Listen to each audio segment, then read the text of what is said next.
Well, welcome everyone. Thank you very much for coming. My name is Michael Thompson.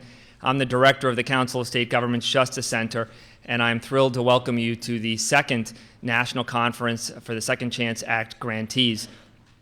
The CSG Justice Center, the Council of State Governments Justice Center, administers the National Reentry Resource Center on behalf of the Bureau of Justice Assistance in the Office of Justice Programs. And so we're thrilled to be organizing this event, pulling together leading experts from across the country, and of course all of you who are at the forefront of some incredibly innovative and thoughtful and exciting strategies in the area of reentry. Today we have nearly every state represented, 46 states here, several tribes represented, county and local governments, as well as people from community and faith-based organizations from across the country. Can I get a show of hands just for folks who were here at the conference last year for the Second Chance Act event? Terrific. You all will remember when we opened up the conference last year, we talked about how fierce competition was for one of the grants under the Second Chance Act. Just 7% of all of the jurisdictions applying for funding support under the Second Chance Act in 2009 actually received it. Department of Justice and this administration, together with Congress, took extraordinary steps to increase funding significantly in the last fiscal year, quadrupling funding. Still, the number of applicants continues to increase. Now, 15% of all applicants were in fact selected to participate. So this demonstrates that there is extraordinary competition for the funding support available under the Second Chance Act, and it should really confirm to you all just how much at the forefront of this field you are, that you were selected above and beyond the competition to receive this support. It demonstrates that your program draws on the latest research and pulls together leaders from across your jurisdiction. And I will say that this year we're off to a better start than in last year's program. For those of you who may recall, right around this time last year, we were looking at the forecast, and there was an ominous gray mass heading across the Midwest towards us. I remember we have some folks here from Rochester or Buffalo. Right, so I remember talking to some of those folks and telling them the forecast, and they said, well, it sounds like springtime to us. Well, here they called it the snowpocalypse and snowmageddon and all these other sort of very ominous titles, and it was pretty clear that the whole district was going to shut down for an extended period of time, and we had to reschedule for springtime. Springtime by DC standards, that is. But at any rate, we're thrilled that the forecast now is cold but clear for this week, and we're thrilled that you are all here. Now, you all know, coming from state and local governments across the country, just what extraordinary challenges are being faced. The budget challenges of balancing the budget is probably more acute than we've seen in our lifetimes, for sure. For many, many years, and how these budget gaps are closed have enormous consequences for all government services and taxpayers. You also get, though, from a public safety perspective and a fiscal perspective, why reentry is so important, why we have to improve success rates for people released from prison and jail. You understand the stakes for millions of adults and juveniles who are released from prisons, local jails, and detention facilities in the communities to which they're returning. It's for that reason that recidivism isn't a goal that's a partisan one. It's one that Republicans and Democrats, reducing recidivism is a goal that Republicans and Democrats share. What's particularly inspiring to me, and I know to all of you in this room, is the extraordinary leadership that we've seen from the administration on this topic. Of course, nothing talks like dollars, and again, this administration has made this a huge priority in past years, as I mentioned earlier. What's particularly inspiring for me, too, is seeing footage of the president himself and the vice president in town meetings across the country where people stand up in the audience. They talk about having a criminal record and the challenges they face to getting back on their feet, getting their life back in order. And the president himself, the vice president, speaking thoughtfully on this topic, talking about their support for the Second Chance Act and how important the issue of reentry is. The Attorney General leading by example with the convening of this Reentry Council, which we'll hear more about. I also want to take a moment to recognize some first-rate people from BJA overseeing this program. Jim Birch is here from the director. He's the acting director of BJA. Dr. Gary Dennis, can they both raise their hands? Jim Birch and Dr. Gary Dennis. There they are in the back. Dr. Dennis oversees this program on a day-to-day basis. He comes with real first-hand knowledge on how things work, and we're thrilled to have somebody who's worked in corrections, actually understands what it's like to be from the field, working to try to reduce recidivism. So thank you, both Gary and Jim. And again, what's terrific evidence of this administration's commitment to this issue are the phenomenal people we have here seated to my right, the Deputy Attorney General, James Cole, and the Assistant Attorney General, Laurie Robinson. I'm going to introduce Laurie Robinson, who's going to be delivering some remarks, and then she in turn will introduce the Deputy Attorney General. Laurie Robinson was nominated by President Obama to be the Assistant Attorney General in 2009, and she was sworn in later that year. Overseeing the Office of Justice Programs is a job she knew well, as she'd been the Assistant Attorney General from 1993 to 2000. Now, having worked with her during that time period, I can attest that, frankly, reentry was not a word that many people were talking about. I mean, obviously, reentry's existed for as long as prisons and jails have, but we didn't talk about reentry in that same way in that time. And it was really from the momentum that she and her agency helped generate on this topic that now we're at a period where today, unlike 15 years, 20 years ago, every state corrections department has a person who is responsible for the issue of reentry, right? If we asked a corrections director 20, 25 years ago, who's your reentry director, they'd sort of have a puzzled look on their face, right? Now they can point to a specific person who's doing that. When you talk to mayors of big cities, county sheriffs, county executives, they all point to a person who is responsible for reentry. It's their full-time job to reduce recidivism. That's extraordinary momentum that's been developed nationally, and we have, I think, Laurie Robinson in large ways to credit for that. I also had the privilege of attending her swearing-in ceremony where Senator Sessions from Alabama, conservative Republican, said before the Attorney General, with all due respect to the Attorney General, that she was the best appointment made to the Department of Justice.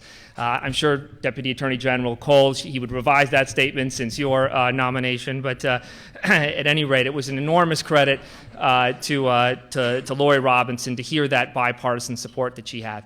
So that support is not only on Capitol Hill, on both sides of the aisle, but it's also on the front lines of the criminal justice system. We know that you all are facing difficult decisions. Spending cuts have to occur everywhere. The pain has to be spread around, but you're doing it in such a way so that you can make sure that OJP continues to be a leader in the field, continues to help us innovate, continues to make our community safer, and we're very grateful to you. Assistant Attorney General Laurie Robinson.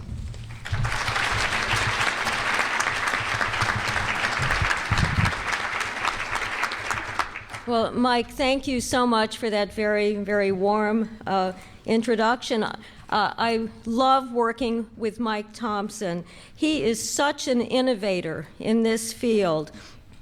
And Mike has been at the leadership role in the Justice Center at the Council of State Governments for, I think, about 15 years now, and he has really plowed some important ground there. And it has been such a pleasure for me to work with him in this area of reentry and so many others. So I'm very pleased to be here with you today. I'm glad there's no snowstorm outside, though it is a little chilly. And I'm also thrilled that our new Deputy Attorney General, my friend Jim Cole, can be here to join us today. And I'll have the pleasure of introducing him in a few minutes. But first, I do want to join with Mike in thanking Jim Birch from BJA and also his terrific staff for helping organize today's meeting. And I also want to single out Gary Dennis and also Thurston Bryant, who lead BJA's reentry efforts. I know this issue is actually a passion for them. And I'm very grateful for the guidance and expertise that they have, and I rely on them a great deal. And I also want to express my appreciation to the National Reentry Resource Center, especially Leah Kane and Leanne Duran, for doing so much of the legwork to put this conference together. I know that Mike Thompson and his staff at the Council of State Governments have been just wonderful partners, as I said, in this effort. And I just want to acknowledge again the great work that they do. Mike, we really owe you a round of applause.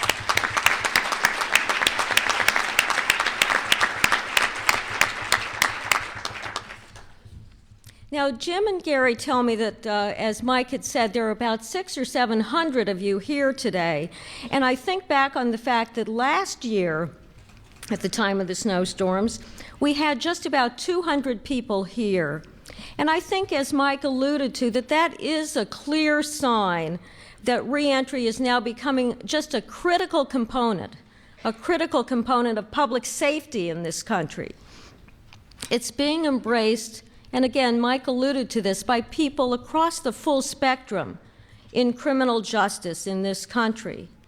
And our work, your work under the Second Chance Act, I think has a great deal to do with this. And I'm very proud of the role that the Office of Justice Programs through BJA has played and is playing in supporting your efforts. Now, Mike pointed out that reentry is an issue we've been working on at OJP for a number of years, and it's really been a passion for me over that time.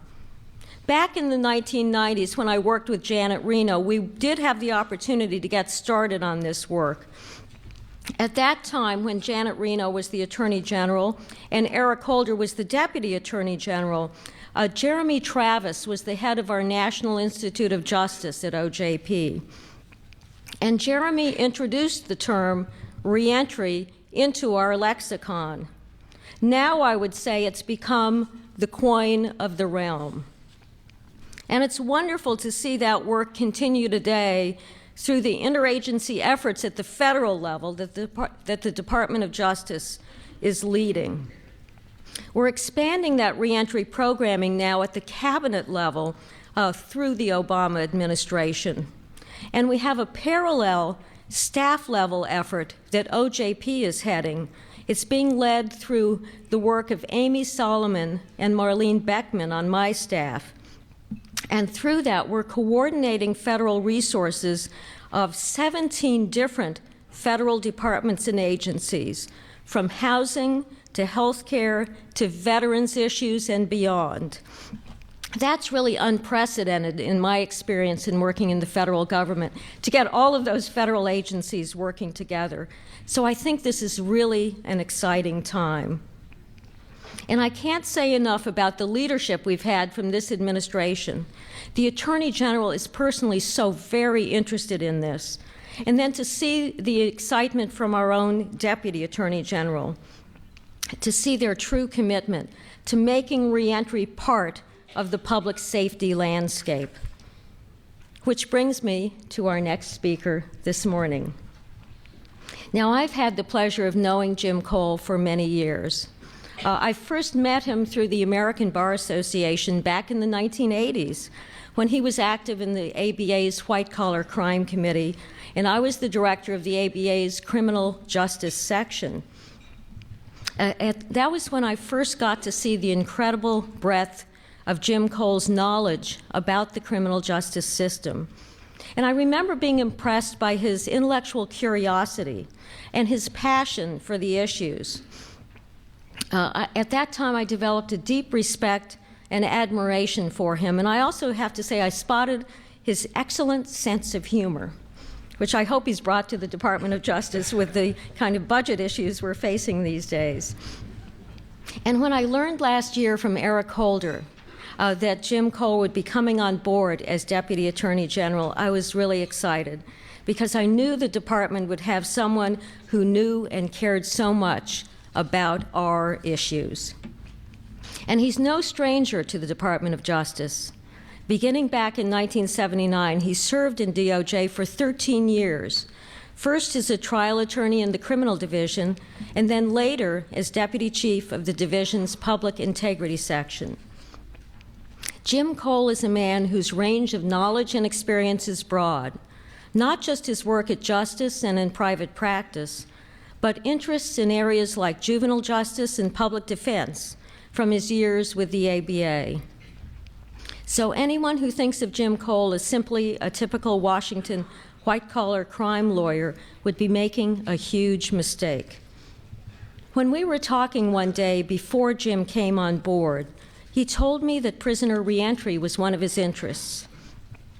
His presence here today certainly confirms that. In fact, this is his first speaking engagement as deputy at an event hosted by OJP. And Jim, I hope there will be many more to come. So it's a pleasure for me now to introduce the Deputy Attorney General of the United States, James M. Cole.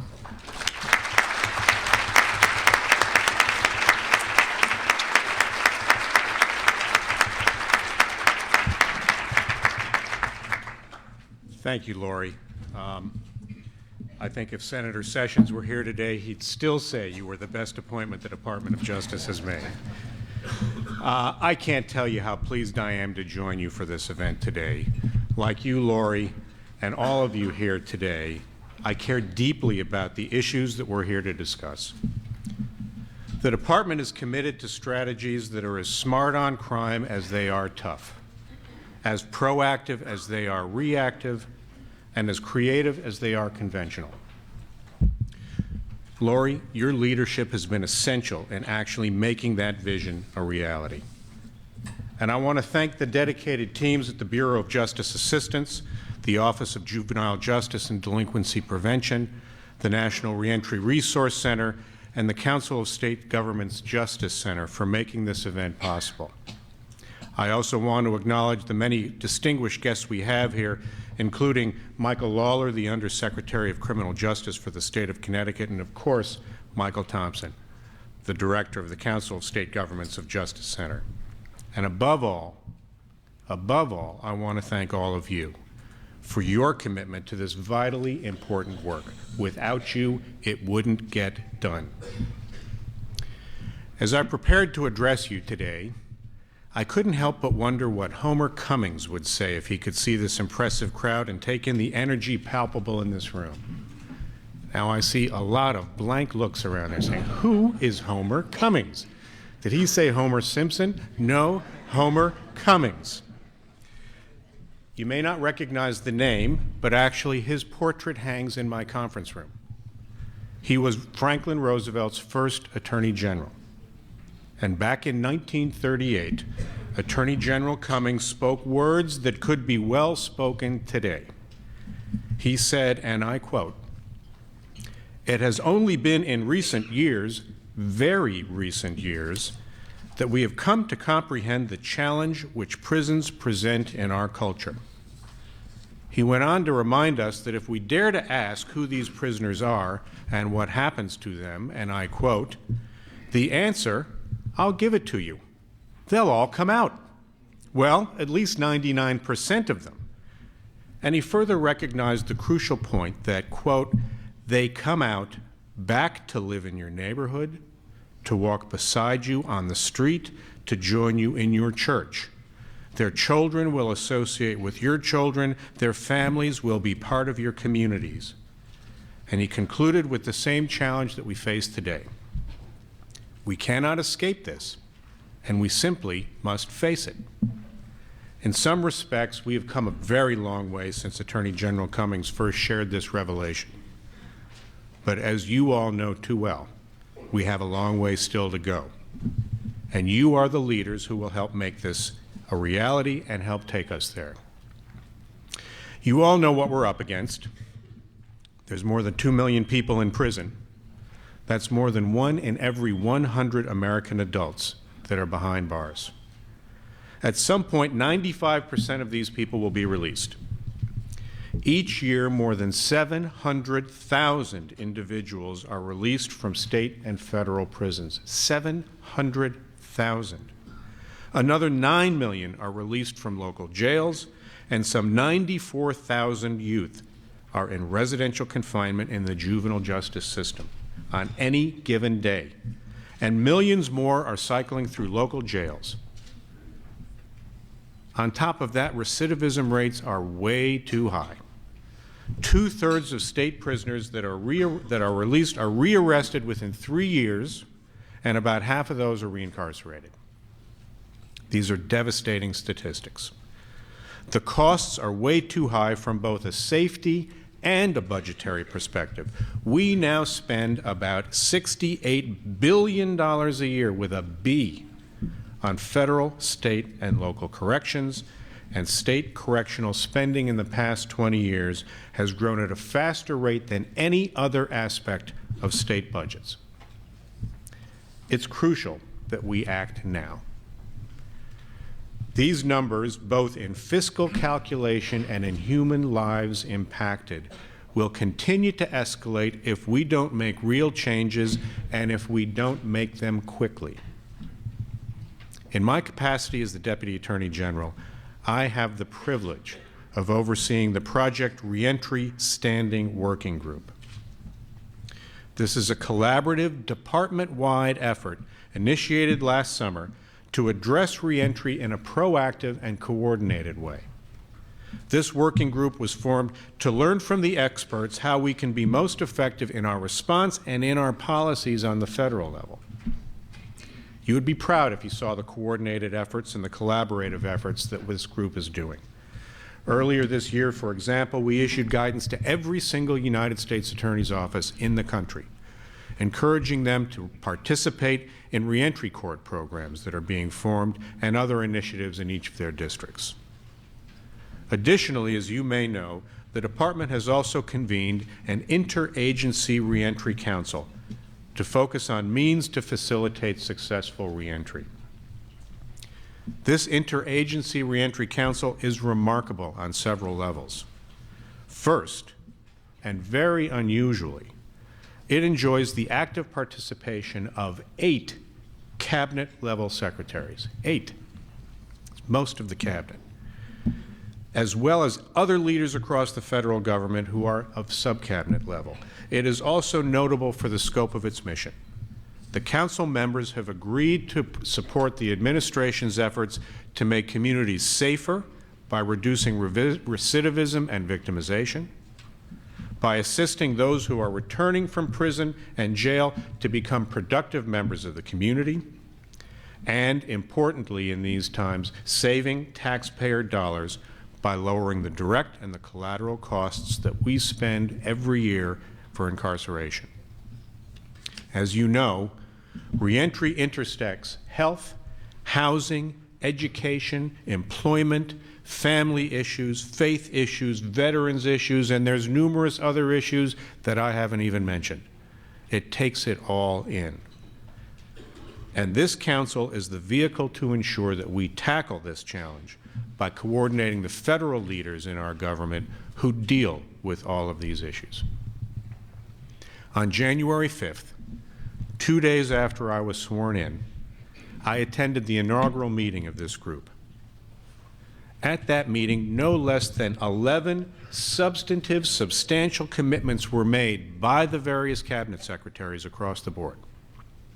As an example, the Attorney General will be asking every state Attorney General to review and eliminate unnecessary collateral consequences that prevent those who are reentering society from becoming productive community members. Too many of the laws we have on the books with these collateral consequences are outdated, and they're out of touch.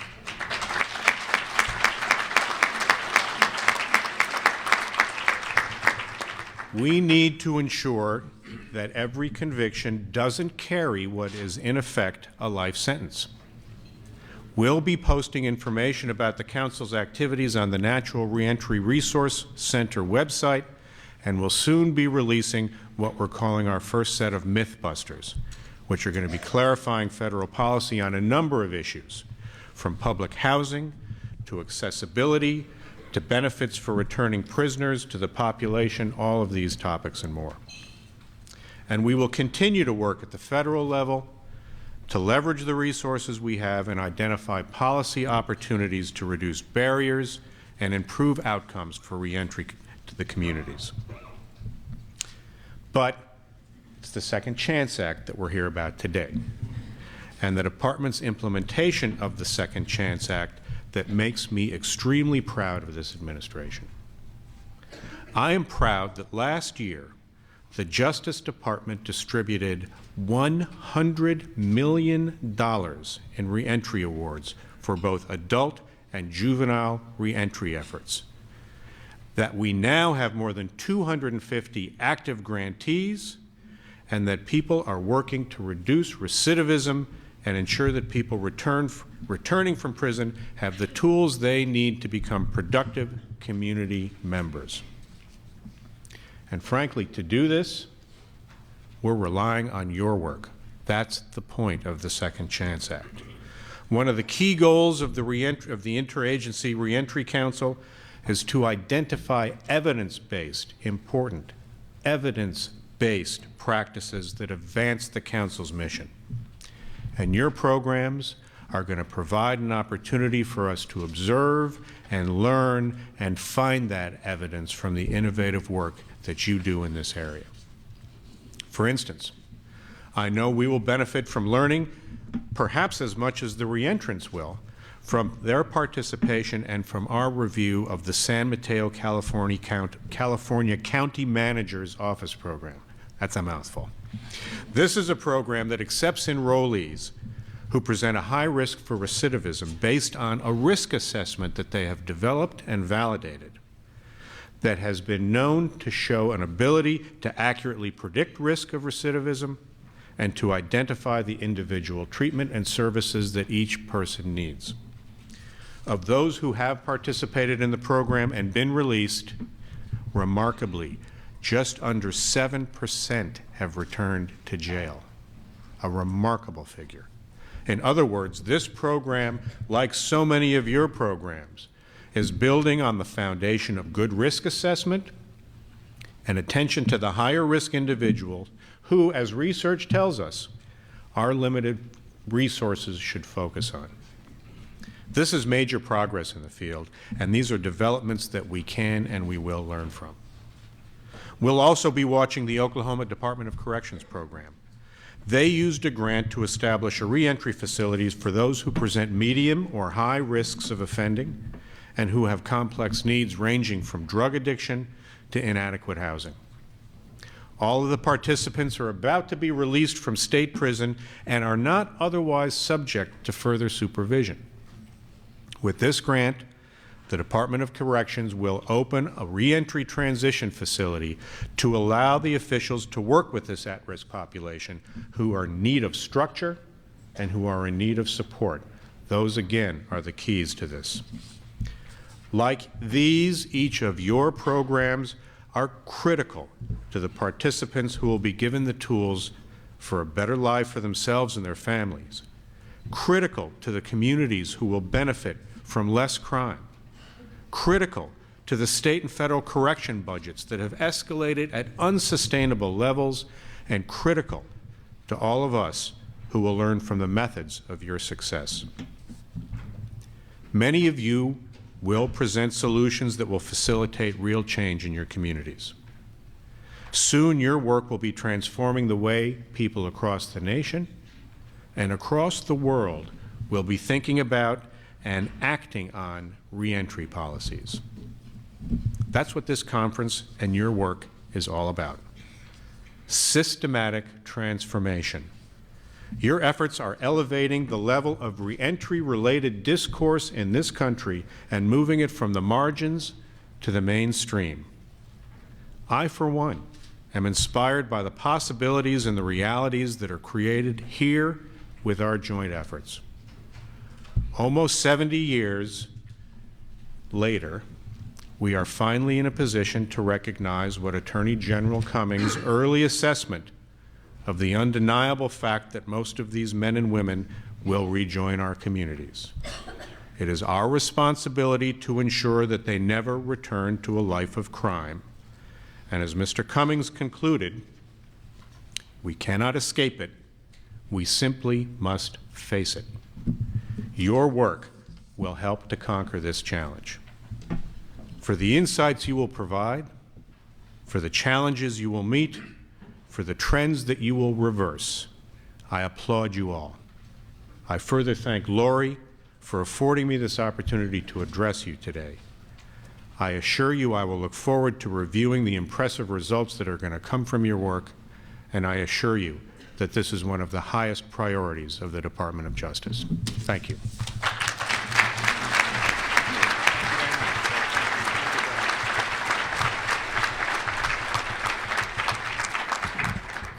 Thank you very much, Assistant Attorney General Robinson, Deputy General Cole. How inspiring to hear the highest-ranking officials at Department of Justice talking about what a key priority this issue is, and hearing in detail action steps that the Department of Justice is taking to address this issue. And I know working with state and local governments across the country as we try to get the different high-ranking officials from across government engaged in topics of reentry, what better and more compelling argument than to say they're doing it at the federal level? We should be able to do it at the county and state level too. So thank you very much to both of you. I know both of you have important commitments you're on your way to, so we'll let you go now. But please join me in thanking again our two terrific speakers from the Department of Justice.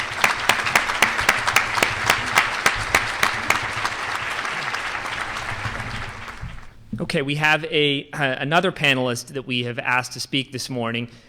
His name is Michael Lawlor, and he is the Undersecretary for the Office of Policy and Management.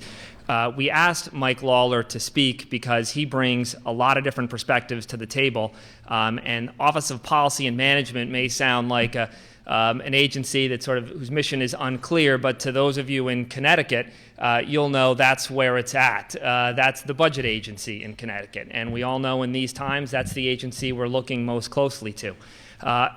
Mike Lawlor comes to the Office of Policy and Management with an extensive background in criminal justice. He was a prosecutor for 3 years, and after his time serving as a prosecutor, he was elected to the state legislature, where he soon rose in the ranks and became the chairman of the Judiciary Committee. He was chairman of the Judiciary Committee for several years, actually close to about 15, Mike? 16 years as the chairman of the Judiciary Committee in Connecticut, and anybody in Connecticut will tell you if you wanted to do anything in crime policy, you were going to need to go through Chairman Lawlor's committee.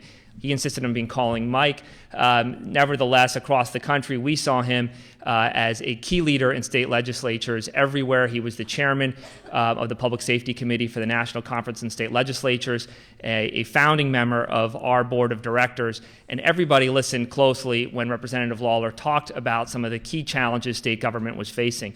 Connecticut was actually the first state in the country that pioneered the strategy that we're hearing so much about now across the country called justice reinvestment. It was the first state that really tested those strategies, proved they could work, and demonstrate that you could actually reduce correction spending, reduce your prison population, and increase public safety. And it was from that model, really, that we see so many states now moving forward. Representative Lawlor has also seen the other flip side of reentry. Many of you have read in the papers a horrific triple homicide that followed a home invasion that occurred in Cheshire, Connecticut, committed by 2 parolees. It's those kinds of incidents frequently that prompt elected officials to turn the system upside down, undoing everything that has taken many years to put together. Well, at the time, it was Representative Lawlor's leadership bringing people across government to think through thoughtfully what could be done to make sure such a tragedy did not occur again, while also building on the strengths of the system. So it's with great pleasure that I'm here to introduce Representative Lawlor. I say Representative still, but I guess Undersecretary Lawlor, Mike, as he insists on being called, to all of you. Thank you.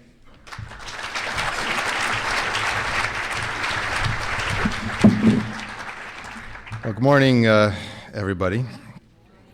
Where are my Connecticut friends here? There's a bunch of Connecticut people there. There's a bunch, okay. I'm glad you actually showed up, right? We're keeping track of you guys because we're in charge of the budget now over at the Office of Policy and Management. We want to make sure you're actually working when you're out of town.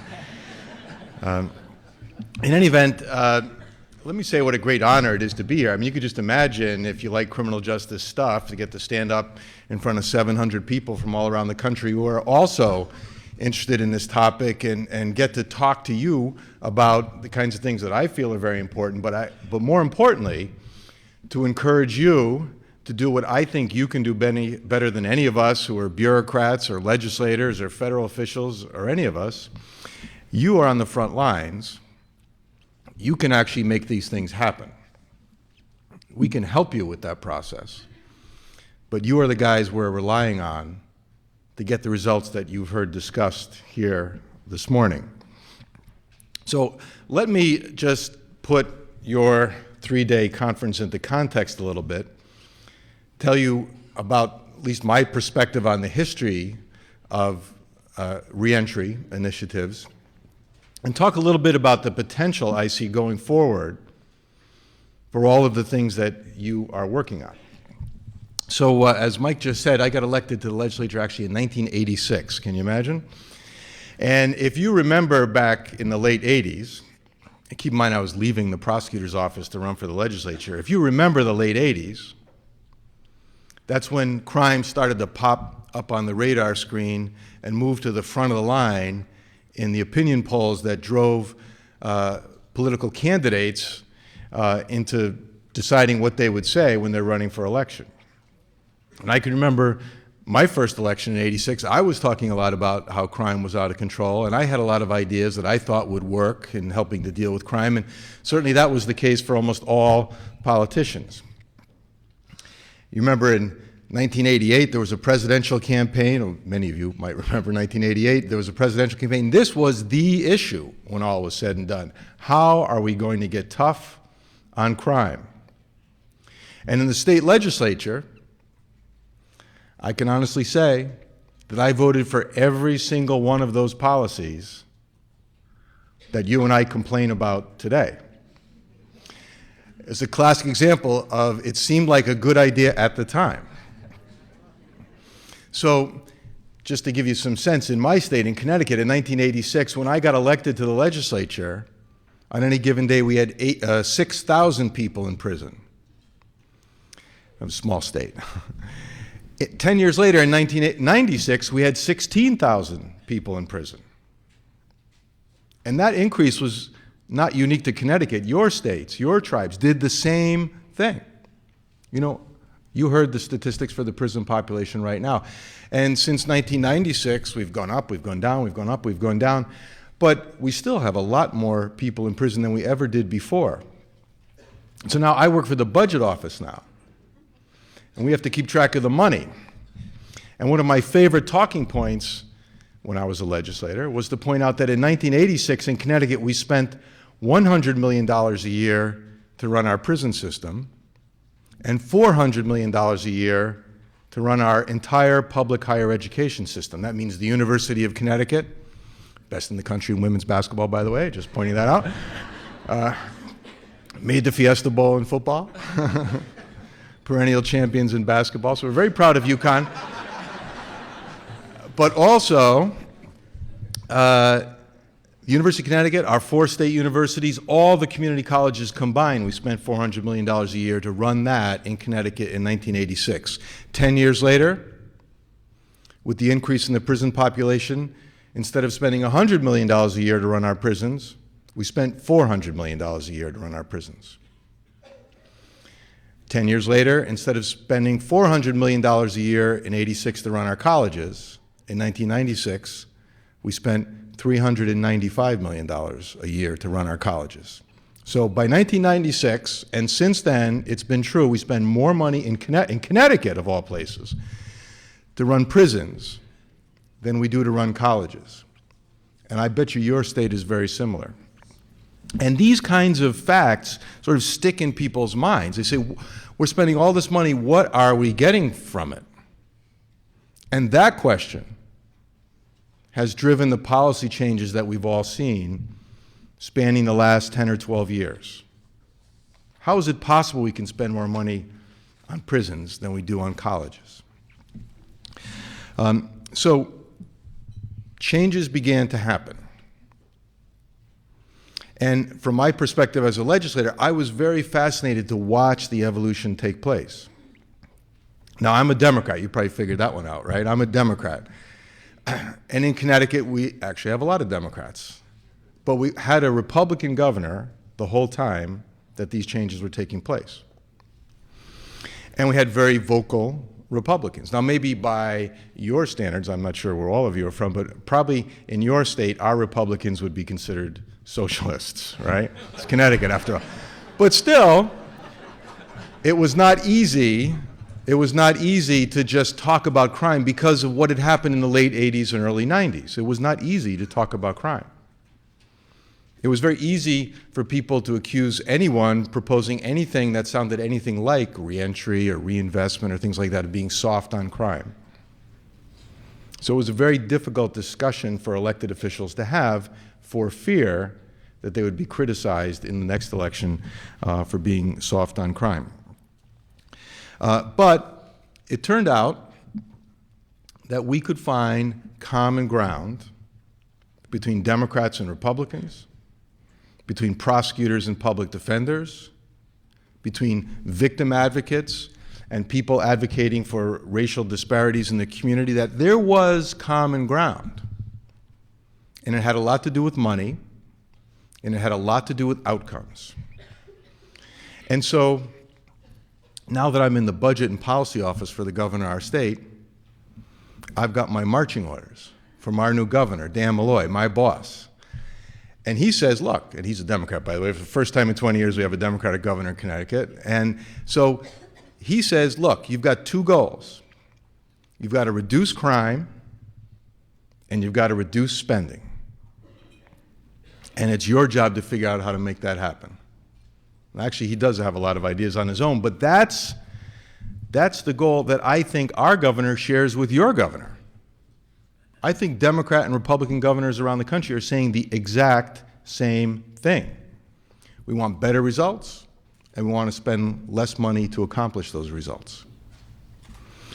And when the 1990s played out, when these crime discussions played out in state legislatures, I learned one lesson that is indelible now in my mind.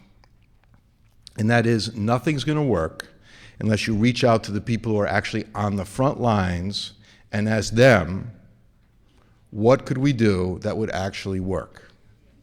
And that's where you come in. We learned that lesson the hard way in Connecticut. Some budget cutting decisions were made, laid off probation officers, parole officers, that kind of thing, and all of a sudden our prison population shot way up because probation officers had overwhelmed with caseloads. They started violating people more frequently. Those people ended up in prison, and the system became overwhelmed, and that's where we found out the significance of reentry.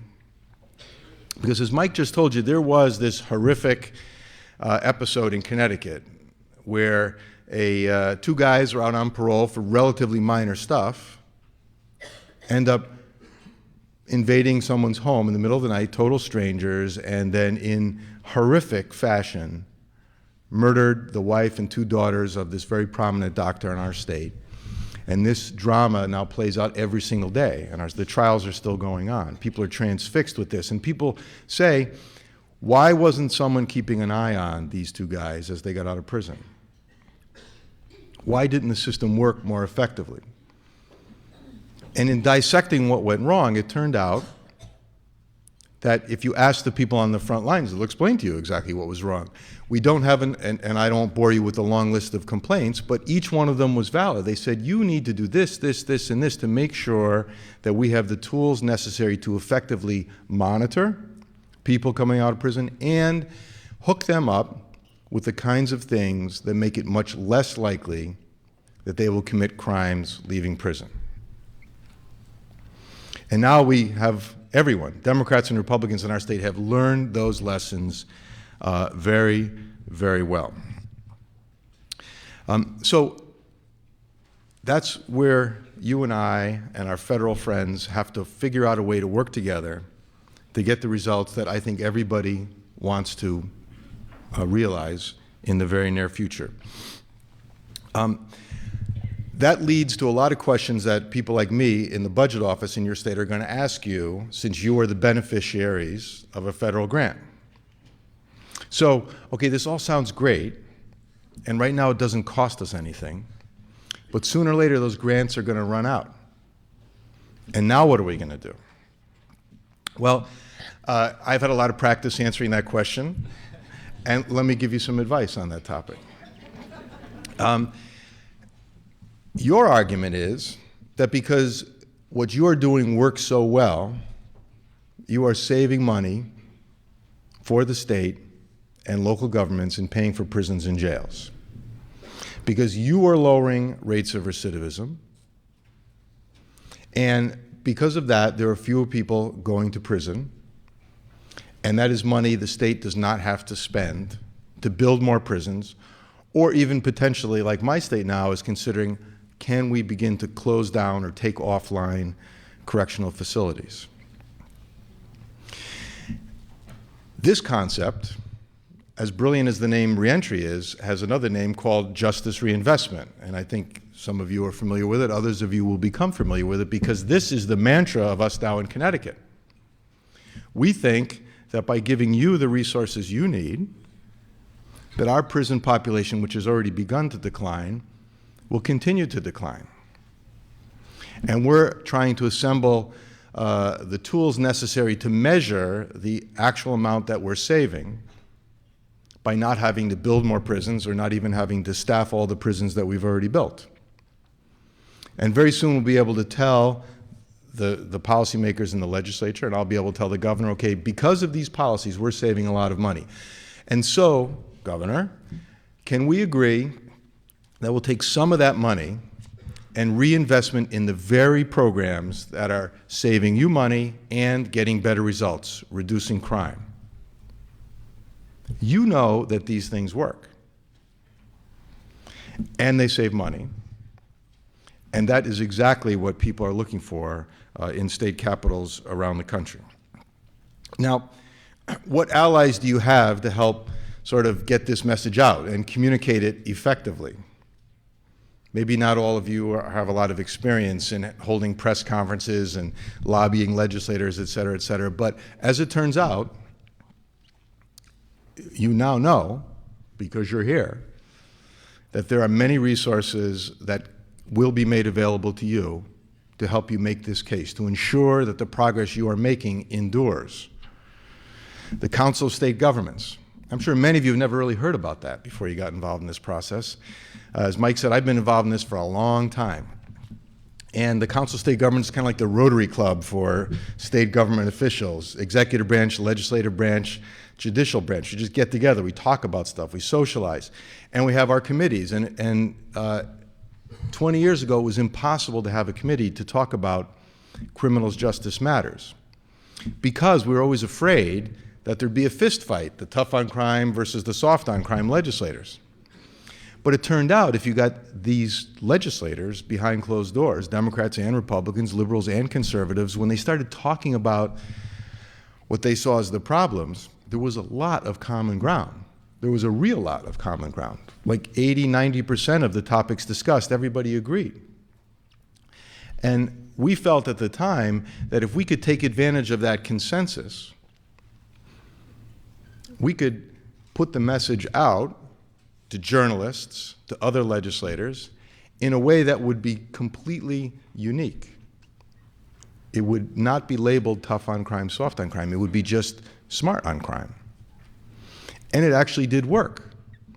And for the past 15 years or so, the Council of State Governments, now through the Justice Center, has been able to facilitate these types of discussions throughout the country, dealing with every level of government, every conceivable point of view, and they have figured out a way to sell these concepts in every part of our country.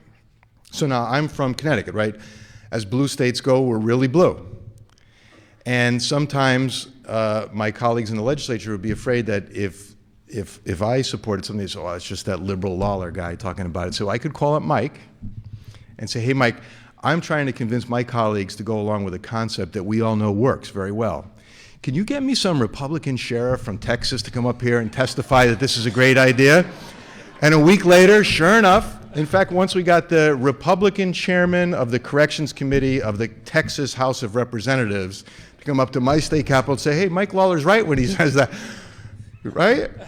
That's the kind of stuff that, because what we are talking about here is supported by everybody who knows what they're talking about.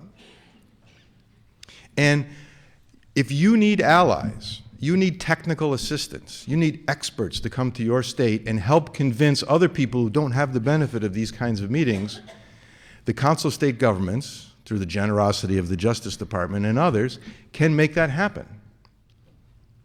And speaking of the Justice Department, why is that important? It's important because, and you just heard it, the second in command of the United States Department of Justice was just here giving you the green light to move forward on these initiatives. I know some people say, oh, okay, well, he works for President Obama, and, you know, the Democrat. So, no, it wasn't that long ago when I had the great good fortune to be invited by Michael to be accompanied by that same Republican guy from the Texas House of Representatives and the chief judge of the Texas Criminal Supreme Court, never accused of being a liberal, to go to the White House when President Bush signed the Second Chance Act. And that was a very emotional ceremony. I remember, it's so vivid, right? I mean, I did not vote for President Bush, just to be clear, but I was very, very, very impressed with his sincerity on that day. I was very impressed with his sincerity. And you know what story he told? President Bush said, you know, just a month ago, I was up in Maryland visiting a prison, and I was approached by this inmate who told me his story about how he was worried about when he got out of jail. He wanted to turn his life around. He was worried about where he was going to get a job, and et cetera, et cetera, et cetera. And that story captured the president's imagination. In fact, at that bill signing, the inmate he was talking about was sitting right there, right behind me, and was called up by President Bush to participate in that ceremony. Now, what a tremendous evolution this has been in the thinking of everybody, Democrats, Republicans, liberals, conservatives, that we have finally gotten to the point where the very things that you know are so effective are not just politically acceptable, but are politically popular. And that's where we are today. And I was thinking, when I was at that ceremony, you know, how far things have come, because it was President Bush's father who ran for office with that infamous Willie Horton commercial. And he wasn't the only one who did it. Plenty of Democrats and Republicans did the same kind of thing. But that change, that transition has been so significant.